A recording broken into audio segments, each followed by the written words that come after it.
मुकालमा TV के नए vlog के साथ आपकी खिदमत में हाजिर हूँ। बुनियादी तौर पे आज जिस मौजू पे मैंने बात करनी है वो पाकिस्तान में इस टाइम मोस्ट हीटेड डिबेट उसके अंदर हो रही है, और वो कल का ओपन कोर्ट की जो प्रोसीडिंग्स को टेलीविज़न चैनल्स पे दिखाया गया, जो सुप्रीम कोर्ट का प्रोसीजर्स की अमेंडमेंट का एक्ट है, उसके बारे में कल कोर्ट ने उसके ऊपर प्रोसीडिंग्स की। और जस्टिस जो चीफ जस्टिस है काजी फायज ईसा, उनके पहुंचने की धमक सुप्रीम कोर्ट में महसूस की गई। देखिए, इस पे दो तरह का पॉइंट ऑफ व्यू है इस पूरी चीज के अंदर। एक इस मुल्क का चीफ जस्टिस है जो ये पैगाम दे रहा है कि वो अपने इख्तियारात को कम करना चाहता है, और दूसरी तरफ वो मुअज़्ज़िज़ जजेस उस बेंच का हिस्सा हैं जो फ्यूचर में इस मुल्क के चीफ जस्टिस होंगे। जो मौजूद है, जो इनकम्बेंट है, जो इस टाइम कुर्सी पे बैठा हुआ है, वो ये कह रहा है कि मुझे इख्तियारात नहीं चाहिए। अगर मुझे इख्तियार देना है तो मेरी अकाउंटेबिलिटी उससे ज़्यादा इंपॉर्टेंट है। मैं इख्तियार कुल का मालिक नहीं हूं। वो ये कहते हैं एक तो इस मुल्क के आइन और कानून के इख्तियारात मेरे पास हैं, लेकिन दूसरी तरफ उससे पहले मैं अपने अल्लाह को भी जवाबदेह हूं। और दूसरी तरफ जो उस स्यू मोटर नोटिस लेने के इख्तियार को चीफ जस्टिस की जात में मुश्तमिल करना चाहते हैं, वो ये कह रहे हैं कि पार्लियामेंट ने ये कानून पास किया है, आप पार्लियामेंट की सॉवरेनिटी और सुपरमेसी की बात करें। देखिए, बुनियादी तौर पे नियतों का मसला है, नियत का इशू है। सबसे पहले तो उस पार्लियामेंट पे टफ है कि जिसने इस तरह के प्रोसीजर्स और लॉज को ब्लिंक ऑफ एन आई के वजह से पास किया है। सबसे पहला तो क्रिटिसिज्म उनके ऊपर है। वो मेरे रिप्रेजेंटेटिव हैं, तो इसलिए मेरा हक है कि मैं सबसे पहले उनके ऊपर ये सारा जो क्रिटिसिज्म है उनके ऊपर करूं। क्योंकि वजह क्या है? वजह यह है कि जब आप कलेक्टिवली अपनी जिम्मेदारी अदा नहीं करते या किसी के दबाव के नतीजे में कोई काम करते हैं, तो अब जिन लोगों ने उसकी इंटरप्रिटेशन करनी है, यानी मैं सुप्रीम कोर्ट की बात कर रहा हूं, आप सारे का सारा बोझ उनके कंधों पर लाद देते हैं। तो आपने अपनी जिम्मेदारी को शिफ्ट कर दिया। ये जो शिफ्टिंग ऑफ रिस्पॉन्सिबिलिटी है, इट्स ए कर्स, ये लानत है हमारे इस मुआशरे के ऊपर। और अक्सर लोगों को मैंने देखा है कि वो जिम्मेदारी लेते नहीं हैं, वो जिम्मेदारी दूसरों के ऊपर डालने की कोशिश करते हैं। आप गलत फैसला करते हैं या ठीक फैसला करते हैं, ये तो वक्त बताएगा। आप जिम्मेदारी लें जो आपने किया है और आप अपने पांव पे खड़े हो। क्या पार्लियामेंट थी और क्या वक़्त थी उस पार्लियामेंट की जो अपने पांव पर खड़ी नहीं हो सकी। तो सबसे मेरा पहला क्रिटिसिज्म उनके ऊपर है। अब ये जो मौजूदा डिबेट है, मुझे ये बताएं, मैं लॉ के बारे में कुछ नहीं जानता। मुझे इतना पता है कि पार्लियामेंट की लॉ की एक सेंटिटी है, लेकिन मैं कॉमन सेंस की बात कर रहा हूं। आपके पास अगर कोई मसला आए, आप अपने तौर पे उसका फैसला अखले कुल हैं आप, या आप अपने करीबी लोगों से, अपनी टीम से उस पर मशवरा कर ले, तो वो और क्रूशियल इशू हो वो, तो वो बेहतर होता है। वो कहा तो ये जाता है कि दीवार से भी मशवरा कर लें। तो ये तो इंसान है जो सुप्रीम कोर्ट के अंदर बैठे हुए हैं, लेकिन मशवरा हमेशा अच्छी चीज होती है। और किसी एक शख्स के पास वो जितना बड़ा अक्ले कुल हो, ये ठीक नहीं है कि वो अकेले में फैसला करते रहे। उस अकेले को मैनेज करना आसान है किसी भी आदमी के लिए।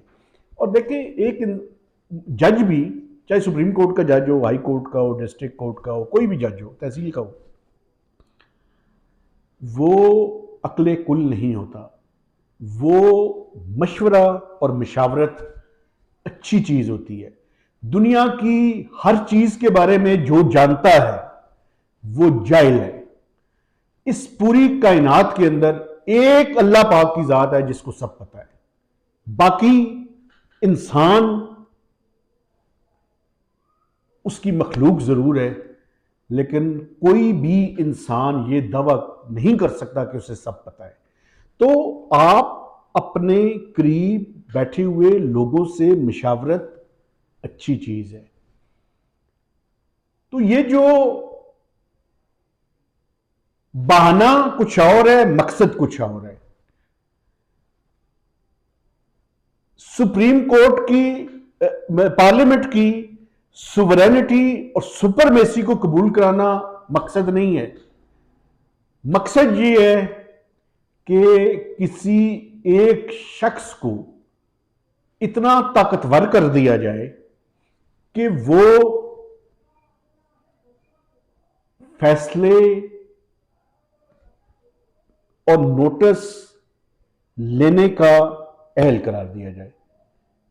डिबेट ये है कि क्या मशावरत स्यू नोटिस पे और बाकी जो जजेस की पावर्स हैं उनके बारे में होनी चाहिए या नहीं चाहिए। और एक बात मैं आपको और बताऊं, ये जो कल का ओपन ट्रायल है, ये मैं चीफ जस्टिस का शुक्रिया अदा करता हूं।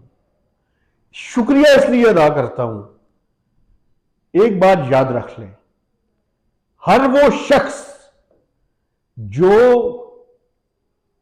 सीक्रेसी के नाम पे चीजों को छुपाना चाहता है, दो लोग हैं जो इस तरह का काम करते हैं छुपाने का।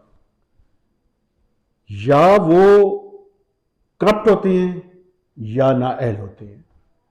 जो शख्स करप्ट भी नहीं है और नाअहल भी नहीं है, वो चीजों को छुपाने का कायल नहीं होता, और खासकर वो चीजें जो कलेक्टिव हो। तो चीफ जस्टिस का मैं शुक्रिया इसलिए अदा करता हूं कि आपने जुर्रत और हिम्मत का मुजाहरा किया और आप पाकिस्तान के लोगों को यह बताना चाहते हैं कि क्या आर्गुमेंट्स हैं, आगे से आप क्या बात का जवाब दे रहे हैं, मुख्तलिफ जजेस क्या सवालात उठा रहे हैं, और वकला उनकी कंपिटेंस भी लोगों के सामने आए। ये जो इस मुल्क का सबसे बड़ा माफिया है, उस माफिया के जो पालतू हैं वो पाकिस्तान के हर प्रोफेशन के अंदर मौजूद है।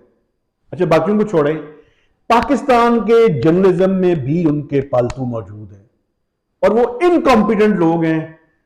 लोग उनको कॉम्पिटेंट समझते हैं। अलमिया ये है कि इस मुल्क में जैसे नजर आता है वैसे नहीं होता, और जैसे नहीं होता वैसे दिखाया जाता है। ये उसी सिलसिले की एक कड़ी है कि ये बहुत से वकला और बहुत से जजेस भी लोगों के सामने आ गया, और बहुत अच्छा हुआ है, बहुत अच्छा हुआ है, ये बहुत जबरदस्त हुआ है। ये यही होना चाहिए।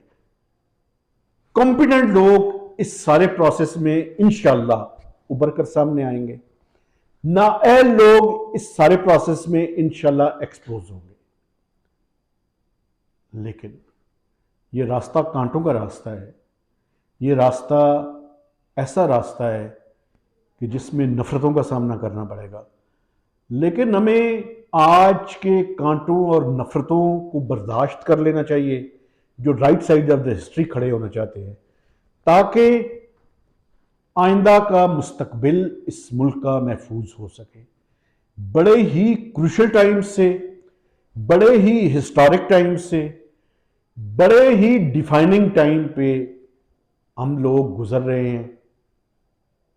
कहीं ऐसा ना हो कि कल कलां को हम लोग हाथ मलते रह जाए और इस मुल्क की हिस्ट्री 1971 में जो हुआ था उसको रिपीट करने की तरफ बढ़ जाए। जस्टिस फाइज ईसा और वो तमाम लोग जो इस साइड टाइम पे right side of the history खड़े होंगे। उनकी कामयाबी और नाकामी का तो मुझे नहीं पता, लेकिन तारीख उनको याद रखेगी। नए वीलॉग तक इजाज़त दीजिए। खुदा हाफिज़।